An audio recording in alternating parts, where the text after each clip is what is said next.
Hi കൂട്ടുകാരെ, ഇന്നൊരു മീൻകറി ആയാലോ. അപ്പോൾ അതിന് വേണ്ടിയിട്ട് ആദ്യം തന്നെ ഇഞ്ചിയും വെളുത്തുള്ളിയും ഞാൻ കല്ലിൽ ചതച്ചെടുത്തിട്ടുണ്ട്. സാധാരണ ചെറുതായിട്ട് അരിയാറാണ്, പക്ഷേ ഇന്ന് മീൻകറിക്ക് വേണ്ടിയിട്ട് ഇത് നമ്മളൊന്ന് ചതച്ചെടുത്തിട്ടുണ്ട്. കുടംപുളി ഇട്ട് മീൻകറിയാണ് ഇട്ട് വെക്കുന്നത്. സ്ഥിരമായിട്ടും കുടംപുളി തന്നെയാണ് ഉപയോഗിക്കുന്നത്. ഞാൻ അങ്ങനെ വാളംപുളി ഉപയോഗിച്ച് മീൻകറി വെക്കാറില്ല. അപ്പോൾ നമ്മുടെ ഇഞ്ചിയും വെളുത്തുള്ളിയും അതുപോലെ കറിവേപ്പിലയും എല്ലാം മീൻകറിക്ക് വേണ്ട സംഭവങ്ങളും ഇവിടെ സെറ്റായിട്ടുണ്ട്. ഇനി നമുക്ക് മീൻകറി വെച്ച് തുടങ്ങാം. അപ്പോൾ ഞാൻ ഇന്നൊരു മൺചട്ടിയാണ് എടുത്തേക്കുന്നത്. അല്ലെങ്കിൽ ഞാൻ നോൺ സ്റ്റിക്ക് പാനിലാണ് കേട്ടോ എണ്ണ ചൂടാക്കാറ്. കാരണം എൻ്റെ ചട്ടി പെട്ടെന്ന് പൊട്ടി പൊട്ടി പോകുന്നുണ്ട്. അതായത് നമുക്ക് സ്റ്റൗവിൽ വെക്കാൻ പറ്റിയ ചട്ടിയല്ല, അതുകൊണ്ടാണ് അങ്ങനെ. എന്നാൽ ഇന്ന് ഞാൻ ഇങ്ങനെ ഒരു മീൻകറി ആയതുകൊണ്ട് ചട്ടി തന്നെ വെച്ചു കേട്ടോ. ശരിക്കും ഉള്ളിൽ പേടിയുണ്ടായിരുന്നു പൊട്ടിപ്പോകുമെന്ന്.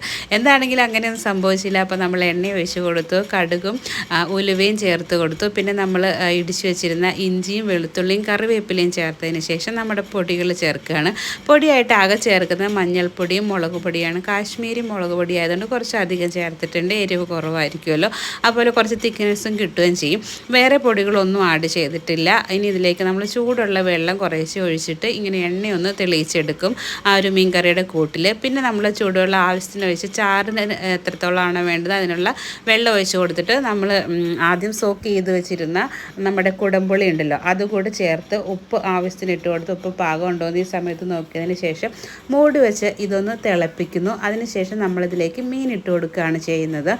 നമ്മൾക്ക് എത്രത്തോളം ചാറ് വേണം അതനുസരിച്ചിട്ടുള്ള വെള്ളം ഒഴിച്ചാൽ മതി. ഒരുപാട് വെള്ളം വെച്ച് വറ്റിക്കാൻ നിൽക്കുന്നതിൽ എളുപ്പം അതാണല്ലോ. അപ്പോൾ ആവശ്യത്തിനുള്ള ഉപ്പും പുളിയും ഒക്കെ ഉണ്ടോ എന്ന് നോക്കിയതിന് ശേഷം മീൻ ഇട്ട് കൊടുത്ത് നമ്മൾ മീൻ കറി വേകാൻ വേണ്ടിയിട്ട് മൂടി വെച്ച് കൊടുക്കുകയാണ് കേട്ടോ.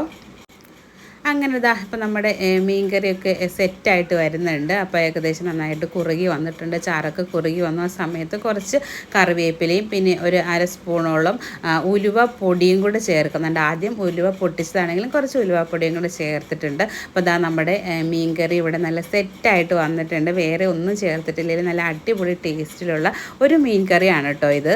ഇതുപോലെ നിങ്ങൾ മീൻ കറി വെക്കാറുണ്ടെങ്കിൽ തീർച്ചയായും കമൻറ്റ് ചെയ്യണം. ഈ വീഡിയോ നിങ്ങൾക്ക് ഇഷ്ടപ്പെട്ടോ ഒന്ന് ലൈക്ക് ചെയ്ത് ഷെയർ ചെയ്ത് ഒന്ന് ഹൈപ്പ് ചെയ്ത് സപ്പോർട്ട് ചെയ്യണം കേട്ടോ. അപ്പോൾ ഈ റെസിപ്പി ഇഷ്ടപ്പെട്ടെന്ന് പ്രതീക്ഷിക്കുന്നു. അപ്പോൾ അടുത്ത വീഡിയോയിൽ കാണാം.